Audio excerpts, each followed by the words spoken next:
அண்மை செய்தி. வெனிசுலா மீது அமெரிக்கா நடத்திய தாக்குதலுக்கு ரஷ்யா கண்டனம் தெரிவித்துள்ளது. வெனிசுலா மீதான அமெரிக்காவின் தாக்குதல் ஆயுதமேந்திய ஆக்கிரமிப்பு என ரஷ்யா தனது கண்டனத்தை பதிவு செய்துள்ளது.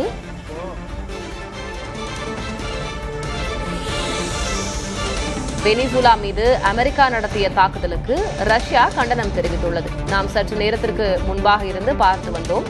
வெனிசுலா மீது அமெரிக்கா வெளிப்படையான தாக்குதலை நடத்தியிருக்கிறது. வெனிசுலாவின் அதிபர் மதுரோவும் அவரது மனைவியும் கைது செய்யப்பட்டு நாடு கடத்தப்பட்டிருக்கிறார்கள் என்று அமெரிக்க அதிபர் டிரம்பும் பதிவிட்டிருக்கிறார். அது தொடர்பான ஒரு செய்தியாளர் சந்திப்பையும் அவர் இன்று நடத்தவுள்ளார். இந்நிலையில் உலக நாடுகள் இது தொடர்பாக தங்கள் கருத்துக்களை முன்வைக்க தொடங்கியிருக்கின்றன என்றே பார்க்கலாம். ரஷ்யா இதற்கு கண்டனம் தெரிவித்திருக்கிறது. வெனிசுலா மீது அமெரிக்கா நடத்திய தாக்குதலுக்கு ரஷ்யா கண்டனம் என்ற அண்மை செய்தியை பார்க்கிறோம். வெனிசுலா மீதான அமெரிக்காவின் தாக்குதல் ஆயுதமேந்திய ஆக்கிரமிப்பு என ரஷ்யா கண்டனம் தெரிவித்திருக்கிறது. அடுத்ததாக ஈரான் நாடும் கண்டனம் தெரிவித்திருக்கிறது. அமெரிக்காவுக்கு வெனிசுலா மீதான அமெரிக்க தாக்குதலுக்கு ஈரானும் கண்டனம் என்ற அண்மை செய்தியை பார்க்கிறோம். அமெரிக்காவின் தாக்குதலுக்கு ஈரான் வெளியுறவுத்துறை அமைச்சகம் கண்டனத்தை பதிவு செய்திருக்கிறது. வெனிசுலாவின் இறையாண்மை மற்றும் பிராந்திய ஒருமைப்பாட்டை மீறும் செயல் என்று ஈரான் விமர்சித்துள்ளது.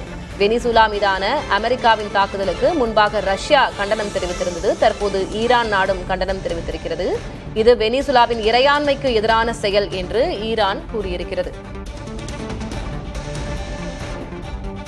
தொடர்ந்து கூடுதல் விவரங்களை வழங்குவதற்காக செய்தியாளர் பாலவெற்றிவேல் இணைந்திருக்கிறார். பாலவெற்றிவேல், கிட்டத்தட்ட உலக நாடுகளை இது பதற்றமடைய செய்திருக்கிறது. வெனிசுலா மீது அமெரிக்கா தாக்குதல் நடத்தியிருக்கிறது. அடுத்தடுத்த கட்டங்கள் என்ன அப்படின்றத பார்த்து வருகிறோம். உலக அரங்கில் இதனை எப்படி அமெரிக்கா எதிர்கொள்ளும்? தற்போது எந்தெந்த நாடுகள் எல்லாம் இதற்கு கண்டனம் தெரிவித்திருக்கிறது? வெனிசுலா அதிபர் நிக்கோலஸ் மதுரோ மற்றும் அவருடைய மனைவி நாடு கடத்தப்பட்டிருப்பதாக அமெரிக்க அதிபர் டிரம்ப் தெரிவித்திருக்கிறார். இந்த செய்திதான் தற்போது உலக அரங்கில் மிகப்பெரிய ஒரு அதிர்வலையை ஏற்படுத்தி இருக்கிறது. இன்று காலை வெனிசுலா மீது அமெரிக்காவினுடைய வான்படை நிகழ்த்திய இந்த தாக்குதலில் முக்கியமான பகுதிகள், தலைநகர் கைரோவில் உள்ள முக்கியமான ராணுவ நிலைகளை குறிவைத்து தாக்குதல் நடத்தப்பட்டதாக தெரிவிக்கப்பட்டிருந்த நிலையில தற்போது அமெரிக்காவினுடைய தாக்குதலுக்கு உலக நாடுகள் பலவும் கண்டனம் தெரிவித்து வருகின்றன. குறிப்பாக ரஷ்யா வெளியிட்டிருக்கக்கூடிய இந்த அறிக்கையில ரஷ்யாவினுடைய வெளியுறவுத்துறை அமைச்சகம் அதி மிகையான சக்தி பயன்பாடு மற்றும் சர்வதேச சட்டத்தை மீறும் ஒரு அச்சுறுத்தல் என தன்னுடைய கண்டனத்தை ரஷ்யா பதிவு செய்திருக்கிறது.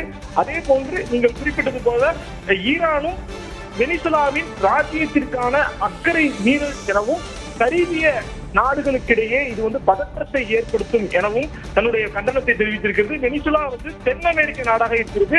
வெனிசுலாவிற்கு அருகே இருக்கக்கூடிய கொலம்பியாவும் தற்போது அதற்கு கடுமையான கண்டனத்தை தெரிவித்திருக்கிறது. ஐக்கிய நாடுகள் சபை மற்றும் அமெரிக்க அமைப்பை உடனடியாக கலந்துரையாடலுக்கு அழைக்க வேண்டும் என்றும் மிசைல் மூலம் குண்டுவீச்சு தாக்குதல் தொடர்பான விரிவான ஒரு அறிக்கையை தாக்கல் செய்ய வேண்டும் என தெரிவிக்கப்பட்டிருக்கிறது. அவசர அழைப்பாகவும் இது வெனிசுலாவினுடைய இறையாண்மையை மீறும் செயல் என வெனிசுலாவினுடைய உச்ச தலைவராக பார்க்கப்படும் அதிபர் மற்றும் அவருடைய மனைவி நாடு கடத்தப்பட்டிருப்பதாக தெரிவிக்கப்பட்டிருக்கிறது.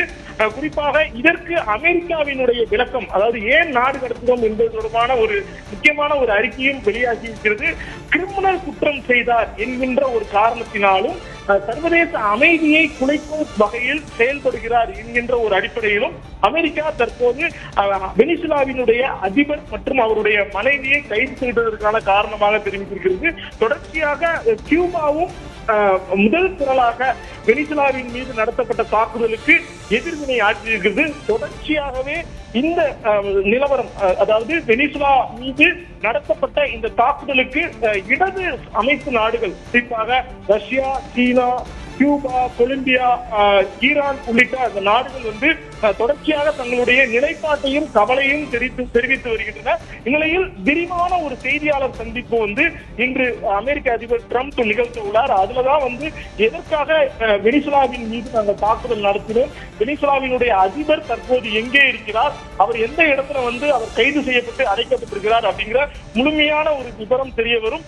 தொடர்ச்சியாகவே உலக நாடுகள் பலவும் வெனிசுலா மீது நடத்தப்பட்ட அந்த தாக்குதலுக்கு தங்களுடைய ஆதரவு நிலைப்பாடு அல்லது எதிர்ப்பு நிலைப்பாடு ஆகியவற்றை ஒவ்வொன்றாக பதிவு செய்து வருகின்றன. விரைவில் இந்தியாவும் இது குறித்தான கருத்துக்களை தெரிவிக்கும் என எதிர்பார்க்கலாம். திலகவதி, வெனிசுலாவில் அடுத்தது என்ன?